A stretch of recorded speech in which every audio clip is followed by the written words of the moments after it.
Presidente, oggi cerimonia qui molto particolare a Vidorra. In che cosa è consistito l'ampliamento della struttura, se ci può spiegare brevemente, e un po' anche un commento su questo traguardo di 20 anni della vostra cooperativa. Sì, buongiorno a tutti. Allora, l'ampliamento è consistita in questo porticato che vedete alle mie spalle, in cui praticamente abbiamo unito le due strutture esistenti che accolgono sia una comunità residenziale per persone con disabilità, sia un centro diurno invece, ecco, che ospita sempre persone con disabilità durante la giornata.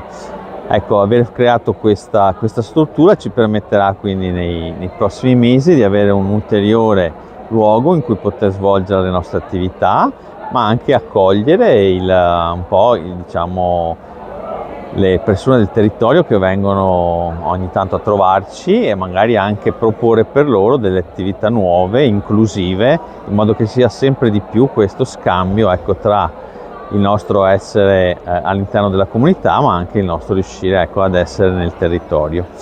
In futuro speriamo che poi questo possa essere anche magari una struttura chiusa, quindi diventare anche un luogo da utilizzare magari anche durante l'inverno e quindi liberare magari anche delle altre aree della struttura per accogliere magari, ecco, nuovi ospiti che attualmente, insomma, ecco, di più non possiamo in quanto abbiamo occupato un po', ecco, tutte le stanze che sono disponibili. E un commento su questi 20 anni della vostra cooperativa? Sì, allora la cooperativa appunto è nata, la cooperativa La Rete è nata 20 anni fa per gestire questa e un'altra struttura che c'era a Treviso e quindi diciamo che Casa Maria dell'Aide ci ha accompagnato in tutti questi 20 anni. Quindi siamo nati proprio per riuscire a dare quindi un servizio all'interno di questa struttura.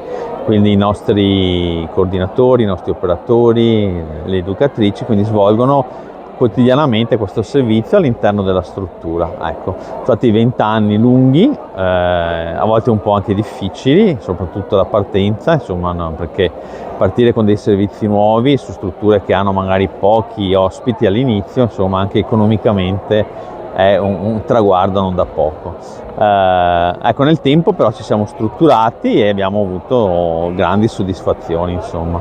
Ecco, la voglia adesso è quella di essere sempre di più nel territorio, quindi l'idea per i prossimi anni potrebbe essere anche quello che la nostra cooperativa non si fermi a questa attività, quindi dentro Casa Maria dell'Aide, ma possa essere anche, non so, un servizio per il territorio, quindi per altre persone che hanno eventualmente bisogno di noi, insomma, di servizi sociali.